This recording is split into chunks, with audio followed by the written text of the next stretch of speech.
ইংল্যান্ডের বিপক্ষে আফগানদের হুঙ্কার, আর তাতেই বাজিমাত করলো ইব্রাহিম জাদরান, নবী রাশিদরা। এই ম্যাচের সমীকরণ একটাই, যে দল হারবে তারাই বিদায় নেবে আসর থেকে, আর যারা জয় পাবে তারা টিকে থাকবে আসরে। তাই বোধহয় এই ম্যাচে আফগান অধিনায়ক টস জিতে নেন ব্যাটিং এর সিদ্ধান্ত। তবে আশানুরূপ শুরুটা পায়নি আফগানরা।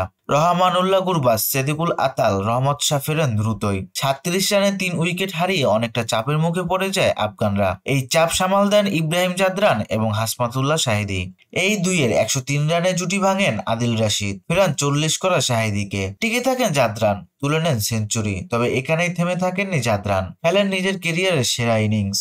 147 বল থেকে 177 রান করে লিয়াম লিভিংস্টনের বলে ক্যাচ তুলে দিয়ে পেভিলিয়নের পথ ধরেন ইব্রাহিম জাদরান। তবে তাকে লড়াইটা একা করতে হয়নি, তাকে ভালো মতোই সঙ্গ দেন আজমাতুল্লাহ ওমরজাই এবং মোহাম্মদ নবী। নির্ধারিত 50 ওভার শেষে 7 উইকেট হারিয়ে 325 রান স্কোরবোর্ডে তুলে আফগানিস্তান। এই পাহাড় সমান লক্ষ্য তারা করতে নেমে নড়বড়ে শুরু করে ইংল্যান্ড। নিয়মিত বিরতিতে উইকেট হারাতে থাকে ইংলিশরা। শুরুতেই ইংল্যান্ড হারায় ওপেনার ফিল সল্ট এবং জিমি স্মিথের উইকেট। এরপর জো রুট এবং বেন ডাকেট মিলে পার্টনারশিপ গড়ে তোলার চেষ্টা করেন। এই দুইয়ের 68 রানের পার্টনারশিপ ভাঙেন রাশিদ খান, ফেরান 38 রান করা বেন ডাকেটকে। জো রুট এক পাশ আগলে ব্যাট করতে থাকেন। ইংলিশ অধিনায়ক জস বাটলার চেষ্টা করেন তাকে সঙ্গ দেওয়ার, তবে তার ইনিংস বেশি বড় করতে পারেননি। 42 বল থেকে 38 রান করে ফেরেন জস বাটলার। তবে ইংল্যান্ডকে একেবারেই জয়ের কাছে নিয়ে যান জো রুট, তুলে নেন সেঞ্চুরি। তবে দলকে জয় এনে দিতে পারেননি এই ইংলিশ ব্যাটার। আজমাতুল্লাহ ওমরজাইর বলে ক্যাচ তুলে দিয়ে 111 বল থেকে 120 রান করে পেভিলিয়নের পথ ধরেন জো রুট। এরপর ইংলিশদের হয়ে আশা জাগানো জেমি ওভারটনকে ওমরজাই ফেরালে ম্যাচ থেকে ছিটকে যায় ইংল্যান্ড।